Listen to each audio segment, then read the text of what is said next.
This video title intrigued me. Does Dr. Heiser believe he has solved the problem of evil?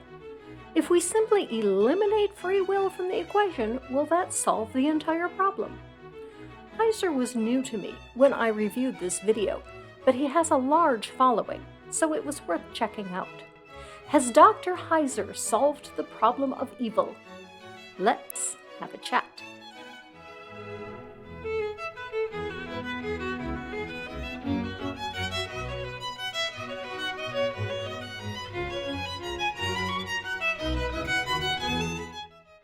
Hello and welcome. I have a new patron to announce. Welcome to the family, Tim TX. There's a second reason that I was intrigued by this thumbnail, as it says God doesn't need sin.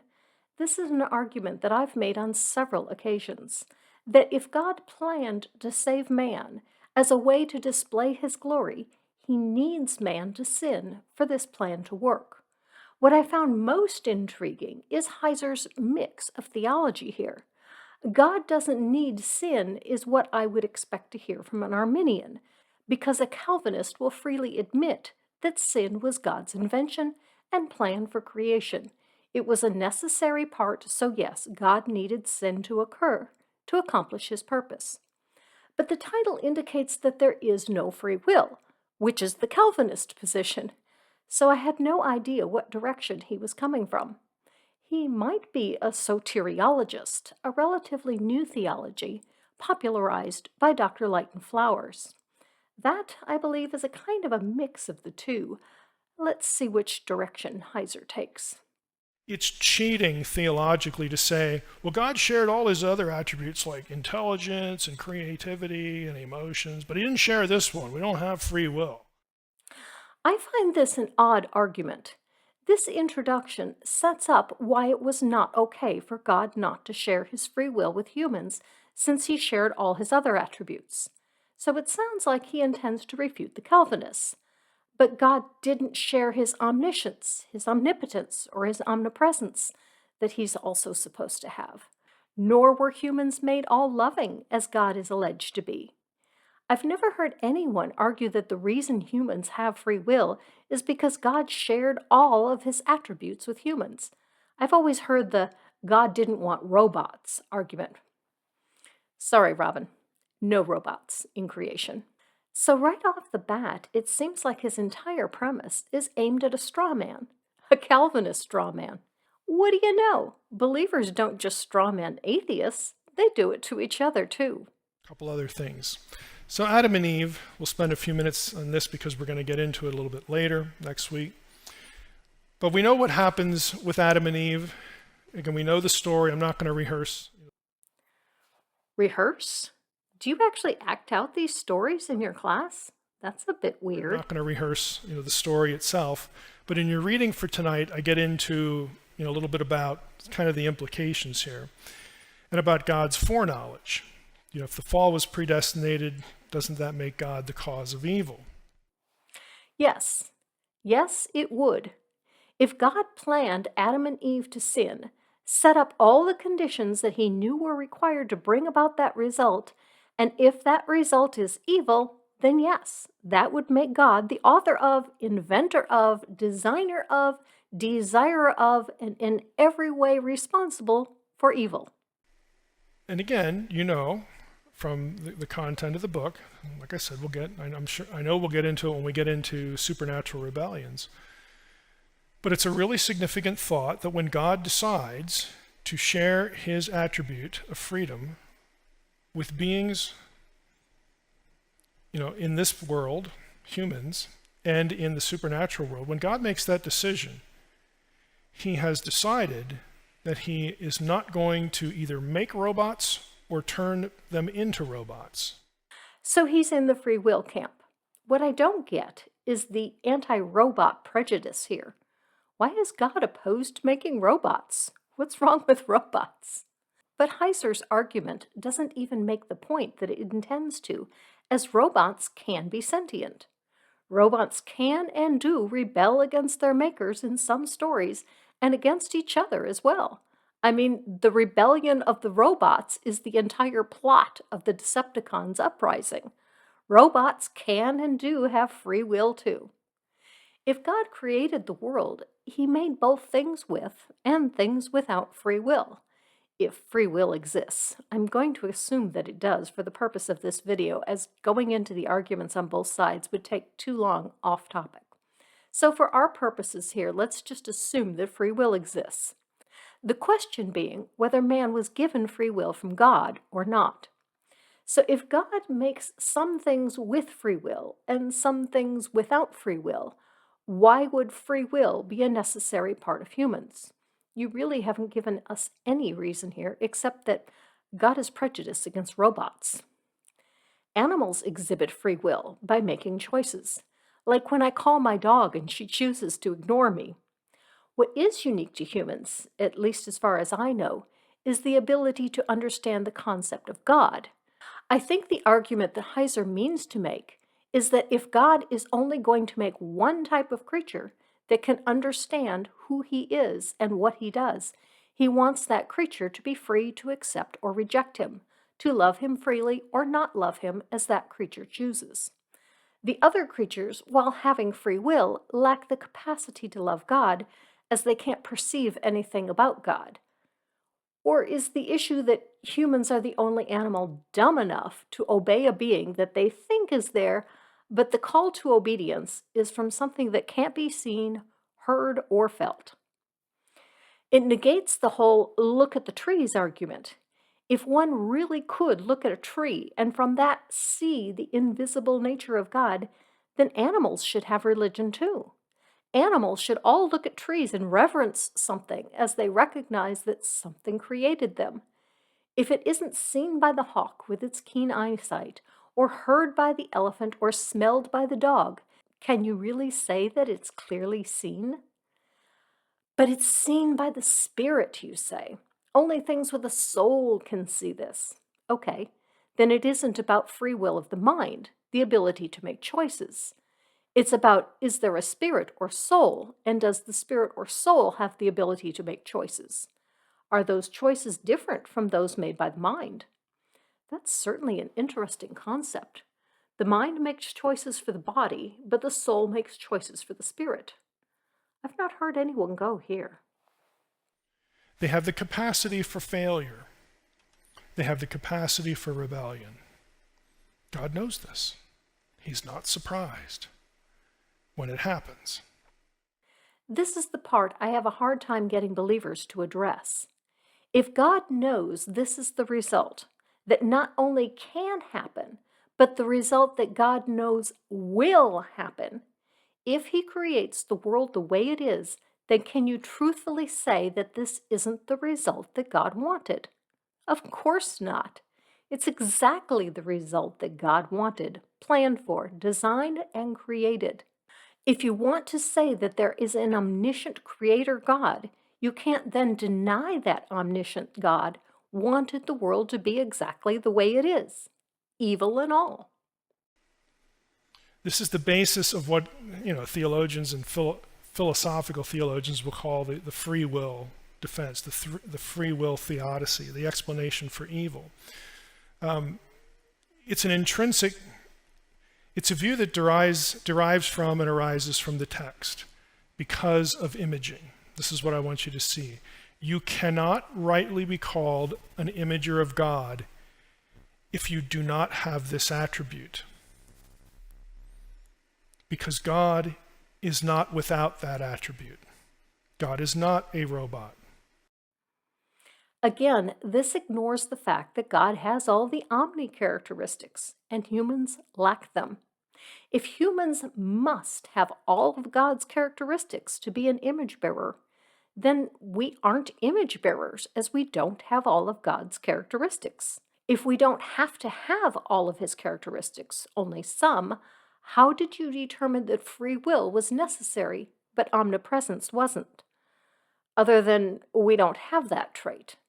I mean, if your argument is we need what we have and we don't need what we don't have, that negates your argument that we need it because it's a characteristic of God.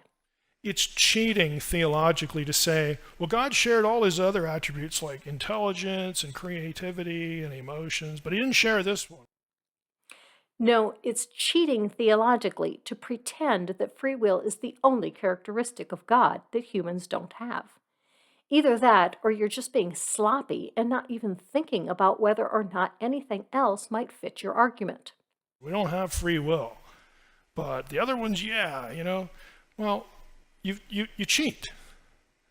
On what basis are you going to withhold this one and accept all the other ones? On what basis are you going to say that humans must have free will, but it isn't necessary for humans to have omnipotence?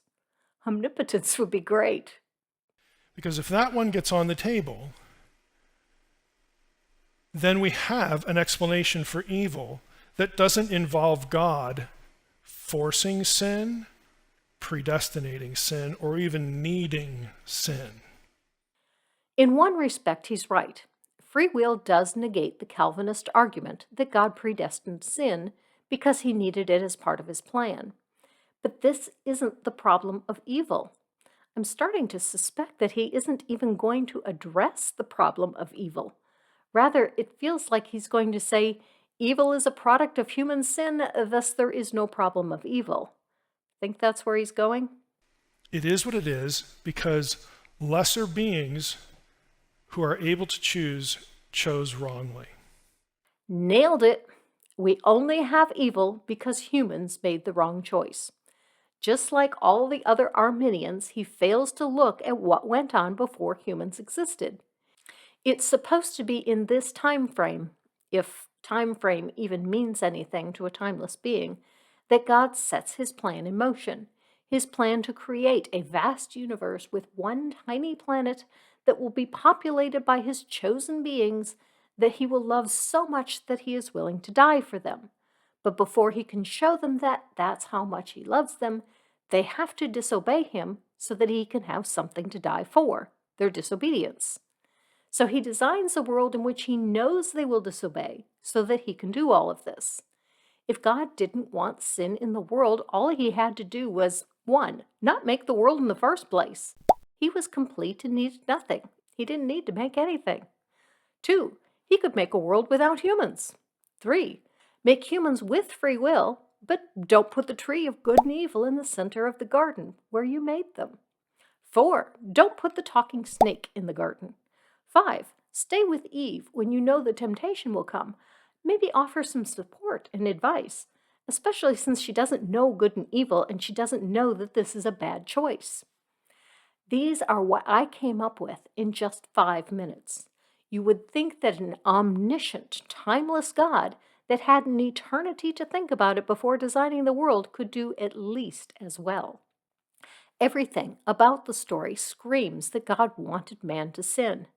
Everything from humans having no knowledge of what sin is, to the fruit's location, to it being a delight to the eyes, to God telling Adam about not eating the fruit before he made Eve, but Eve getting tricked into eating it, to God being conveniently absent despite him supposedly being omnipresent. Claiming that sin is the fault of humans in this story would be like a man going to a track with tomorrow's newspaper, then placing a bet on what he knows is a losing horse based on what he read in that paper, then claiming that he didn't want to lose the money, it was the horse's fault. No, you chose to lose the money when you placed the bet on what you knew was going to be a losing horse. Maybe the horse had the ability to win the race, but to blame the horse for your loss of money when you knew the outcome before you placed the bet is just Trumpian. Then, to add insult to injury, when the race finishes and his horse loses, he decides to kill his own son so that he can forgive the jockey. And I know, that's not comforting on one level because, well, why doesn't God step in there and stop everything? Well, he could, but he'd have to eliminate everybody, and that would be like admitting it's a bad idea. Heiser suffers from a dreadful lack of imagination. Why doesn't God fix it means God would have to come and kill everyone? What is it with you people and death is the only way to fix a problem? How about God solving the problem of evil by making it so anyone who wants to do something evil can still have the will to do evil but lacks the ability? Like if I want to go murder someone, my car breaks down on the way, or the other person gets sick and isn't where I was going to go look for them, or suddenly I develop a neurological disease that paralyzes me.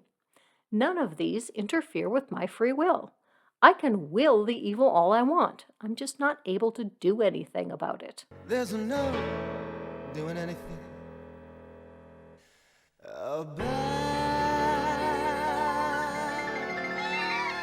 about it. I'm really confused about his last statement, though.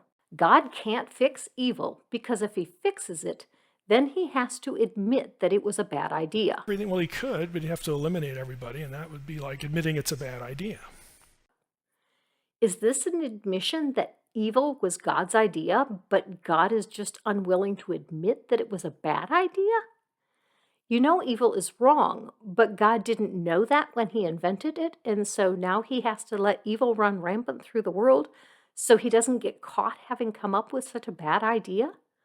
I'm really not sure where you were trying to go with this point, but no matter where it was, you make your God sound dumb for coming up with such a bad idea and childish and cowardly for trying to hide the problem rather than trying to admit to it and fix it. What's really weird is that you don't see what a bad picture you draw of your God. He then goes into a point that humanity is going to get worse and worse, and thus the flood. But man isn't totally depraved because God was still willing to talk to Adam and Eve. The whole point seems to be to refute Calvinism. Unfortunately, the problem of evil, at least the traditional argument, isn't even addressed. He seems to have made up his own version of the problem of evil, it being that from a Calvinist perspective, evil must have been God's plan, and then he declares victory with a simple, "Nuh-uh, 'cause man has free will, and he brought evil into the world." But he didn't solve the problem. As I've already demonstrated, the real problem of evil, how can a loving God allow evil in the world, he doesn't even answer.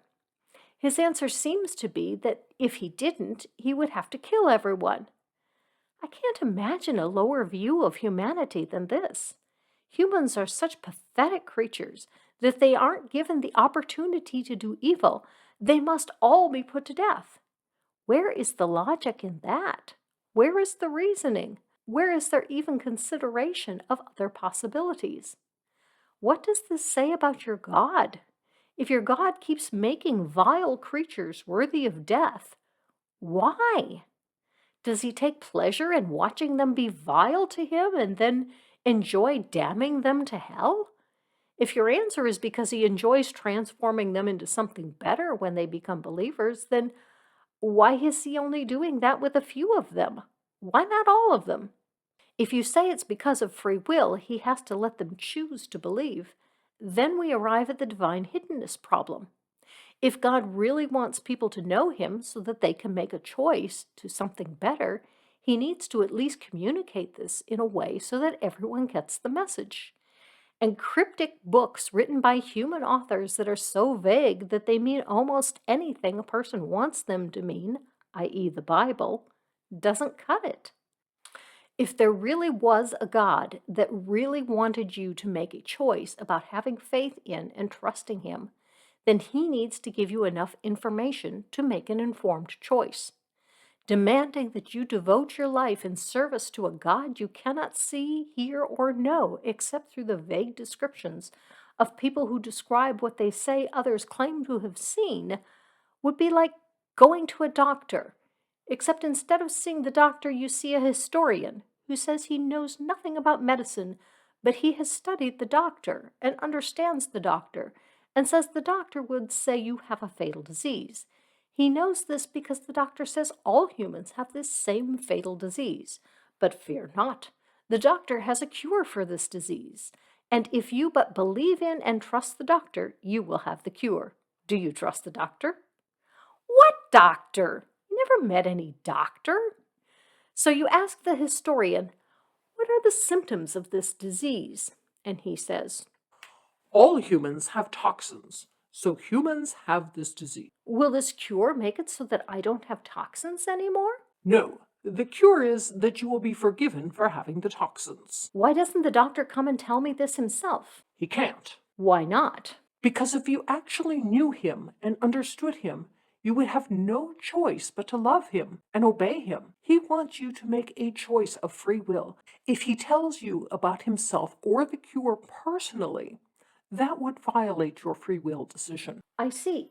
So the doctor has never appeared to anyone. Oh, yes, he has. He walked the earth 2,000 years ago, and thousands saw him, and he told them about the cure. And they all loved and believed him?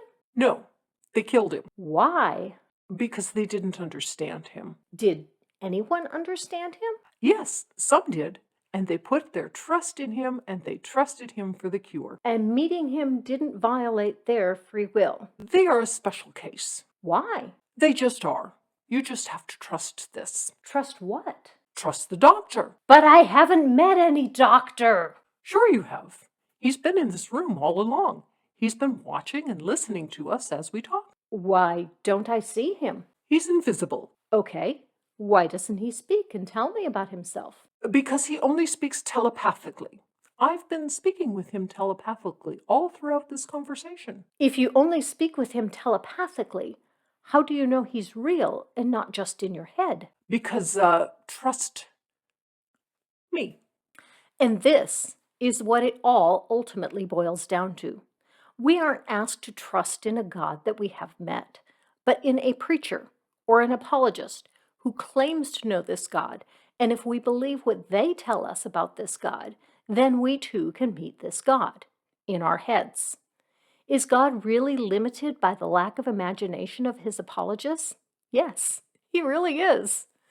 Since God only lives in their heads and each one has a different idea of who or what God is, God varies from person to person. Heiser thinks that evil isn't a problem if free will exists.